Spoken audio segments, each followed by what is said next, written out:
자, 안녕하세요. 우리 지난 시간에 이어서 오늘도 버섯과 곰팡이에 대해서 한번 자세히 알아보도록 하겠습니다. 그 전에요, 선생님이 화면에 뒤에 뭔가 한 가지를 보여주고 있는데요. 자, 이건요, 실험 관찰에 있는 일부분을 실체 현미경으로 아주 많이 확대를 해본 거예요. 여러분, 이 부분 어딘지 찾을 수 있겠나요? 네, 지금 이 상태로는 아니 실험 관찰에 저런 점점점 부분이 있단 말이야? 하면서 혼란스러울 수도 있는데요. 다시 한번 그만 배율을 조금 줄여볼게요. 이 부분은요 어디였냐면 바로 네, 여기에 있는 노란 부분이었는데요. 이 부분은 어디냐면은 네, 여기네요. 이 부분인데요. 이거 우리 실험 관찰의 어느 부분에 있는지 찾을 수 있겠나요? 네, 이렇게 한 초점이 더 잘 맞았네요. 네, 실험 관찰 어느 부분에 있을까요? 네, 표지에 있는데요. 맞습니다. 우리 실험 관찰에 있는 여기 이 친구의 얼굴을 실체 현미경으로 아주 크게 확대했었던 모습입니다. 자, 이런 식으로 실체 현미경 사용하면 사용할수록 우리가 잘 보지 못했던 세계를 확대해서 크게 보여주는 아주 재미있는 도구였어요. 오늘도 열심히 공부 시작해 보도록 하겠습니다. 자, 이번에는요 교과서 100쪽입니다. 자, 밑에 4번 한번 볼게요. 버섯을 실체 현미경으로 관찰해 봅시다 라고 되어 있는데요. 자, 이번에는요 버섯을 칼로 이렇게 잘라서요 재물대에 올려놓고 저반 렌즈로 잘 보면서 초점을 맞추어 보도록 하겠습니다. 맞추어 본 결과 함께 보면서 우리는 실험 관찰 51쪽의 3번 문제 버섯을 실체 현미경으로 관찰한 결과를 그림 그리고 글로 나타내 보는 문제 함께 해결해 보도록 하겠습니다.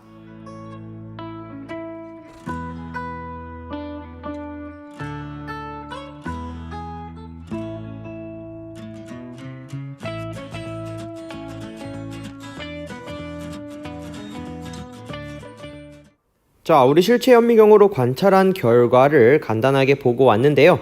다시 한번 기억날 수 있도록 이곳에도 한번 띄워 보도록 할게요. 자, 이런 모양이었는데요. 관찰한 결과 아까 분명히 주름이 보였었죠. 그 주름이 훨씬 더 깊다는 것을 알게 됐어요. 그래서 보면은 어떤 이런 주름이 굉장히 많이 이렇게 있다라는 것을 알 수 있었습니다. 글로는 이렇게 하면 되겠죠. 버섯 위쪽 안쪽에 주름이 많다. 그리고 주름이 깊다 라고 이야기할 수 있고요. 버섯에는 아무리 살펴봐도 어떤 줄기나 잎이나 꽃이나 같은 그런 보통 식물들에 있는 것들이 없다는 특징을 우리 알아낼 수가 있었습니다.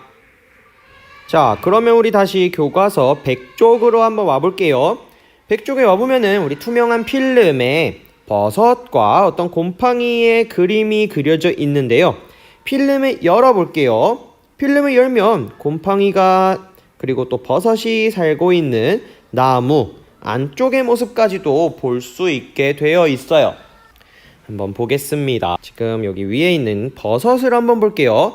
버섯을 보면요 이런 식으로 뭔가 하얀 색깔 가루들이 점점점점점 찍혀 있는 것을 볼 수 있어요. 이 가루를 여기 써 있는 것처럼 우리는 포자라고 이야기를 합니다.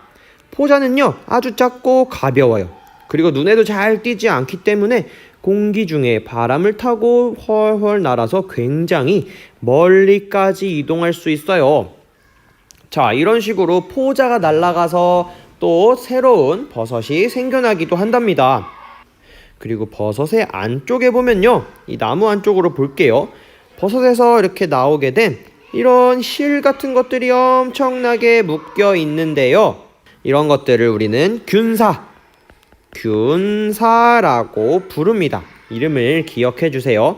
포자와 균사가 버섯에도 있었습니다. 그러면 아래에 있는 곰팡이들을 한번 보겠습니다. 마찬가지로 이 곰팡이도 확대해 보면은 뭔가 흰 가루들이 쭉쭉쭉 날아가고 있어요. 마찬가지로 포자라고 부릅니다. 그리고 우리 지난 시간에 빵 곰팡이에 막 실처럼 얽혀 있는 것을 보았죠. 그런 것처럼 여기도 이렇게 실처럼 엉켜 있는 부분이 보이는데요. 이것들을 아까 버섯에서랑 같이 균사라고 부릅니다. 자, 여러분, 그러면 버섯과 곰팡이의 공통점은 무엇일까요? 버섯과 그리고 곰팡이의 공통점은 무엇일까요? 맞아요. 균사와 포자라는 말을 써요.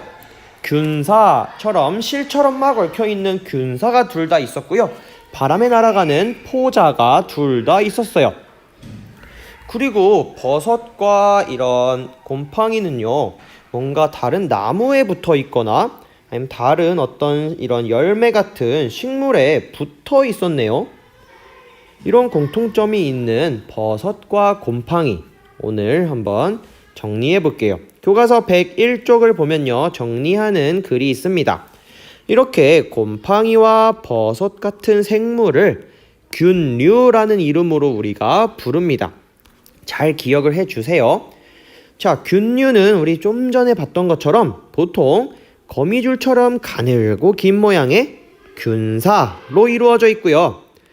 하얗고 뭔가 눈에 잘 띄지 않는 작은 가루인 포자로 번식을 합니다. 이런 공통점이 있어요. 그러면 여러분, 곰팡이와 버섯은 생물일까요? 생물이라고 생각하는 친구도 있고 생물이 아니라고 생각하는 친구도 있는데요. 이런 식으로 다른 어떤 식물에 아니면 생물에 붙어서 살기도 하고 뭔가 자손을 퍼뜨리고 번식을 하기 때문에 생물이라고 볼 수가 있을 거예요. 그래서 곰팡이와 버섯 같은 생물을 균류라는 이름으로 우리는 부르고 있습니다.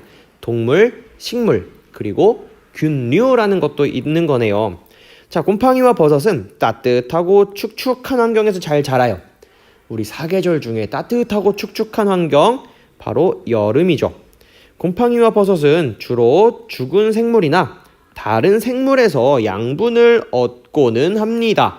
자, 이런 식으로요, 귤에서 곰팡이가 자라나는 거, 그리고 벽면에 있는 곰팡이들, 그리고 죽은 나무 위에서 자라난 버섯, 죽은 곤충의 몸에서 자라난 버섯까지, 이런 식으로 버섯이나 곰팡이는요, 다른 어떤 곳에 붙어서 양분을 얻어가면서 살아가고 있어요.